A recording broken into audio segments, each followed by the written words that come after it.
Bilang pagdiriwang ng Linggo ng Kabataan, ipinamalas ng Provincial Government of Quezon ang kahusayan sa pagsasanay sa mga kabataang magiging future leader sa bawat barangay sa bahagi ng Northern Quezon na kinibibilangan ng mga bayan ng Real, Infanta, General Nakar, Polillo, Burdeos, Patanungan, Panukulan at Humalig. Isang pambihirang pagkakataon nito dahil hinubog ang mga kabataan sa mga mahalagang bagay na kapupulutan ng aral na siksik ang naturang programa na umuwi sila ng masaya at punong-puno ng kaalaman mula sa mga leader at speakers ng Youth Leadership Summit na naging matagumpay din sa larangan ng serbisyo publiko na ibinahagi sa mga kabataan ng mga ideya, karanasan, kaalaman, mga panuntunan na magpapatala sa bawat kaisipan ng mga kabataan. Ang mga participants ay mga kabataang sasabak sa mundo ng politika na lalahok sa mga ito sa SK Chairman ngayong darating na halalan na bagamat magkakaiba man ang kanilang pananaw o magkakalaban sa darating na halalan, pero lahat sila ay inimbita at dumalo sa naturang aktibidad upang maihanda sila sa kanilang tungkulin kapag sila ay papalarin.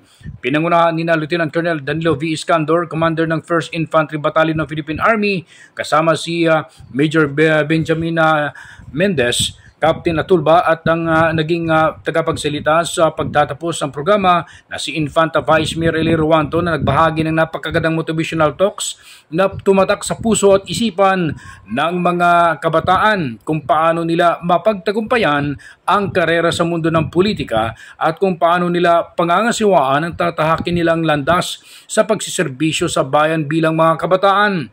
Sa naging mensahe ni Ruanto, inilarawan nito ang katangian ng isang tao na kasing tulad ng iPhone na malalim ang kahulugan nito. Una ay ang integrity o integridad ng isang pagkatao bago pumasok sa serbisyo publiko kung ito ba ay mapagkakatiwalaan. Pangalawa ay ang pagiging proactive sa pagbibigay ng magagandang programa at malawak ang kaisipan sa mga nasasakupan nito. Pangalawa ay ang humility, na kahit anong tagumpay at mga pag-uusig sa mga kritiko ay nanatili itong mapagkumbaba upang magiging huwaran sa kanyang kapwa. Pang-apat ay ang objectivity, kung ito ba ay nakasentro sa isang magandang layunin at alam nito ang trabaho na tatahakin. Panglima ay ang nobility o ang pagiging Pilipino.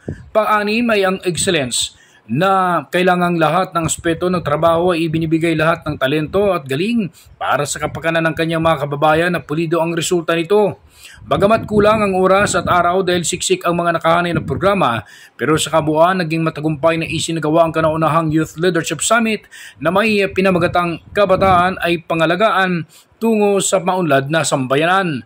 Programa ito ng Provincial Government of Quezon na isang magandang hangarin ni Governor Dr. Helentan katuwang si 1st District Congressman Mark Enverga na maturuan ang mga kabataan sa maayos at tamang pangailangan na magagamit sa kanilang tungkulin pagdating sa tamang panahon kung sila ay palarin sa kanilang lalakbay na pagsiservisyo publiko. Bago natapos ang programa ay tumanggap sila ng sertipiko at masaya silang umuwi sa kanilang bawat tahanan.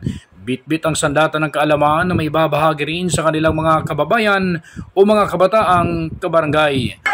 Organize po yung bawat activities and then talaga naman pong pinaghandaan and napaka-fruitful po ng mga distraction. Sobrang satisfying po nung program na isinasagawa po ngayon dahil nagkakaroon po ng awareness yung mga aspiring SK about po dun sa mga duties and responsibilities po na kaharapin nila once na na-elect na po sila. Ronda balita mula sa lalawigan ng Quezon. Ako si J.R. Narit, naghahatid ng mahalagang impormasyon at balitang totoo.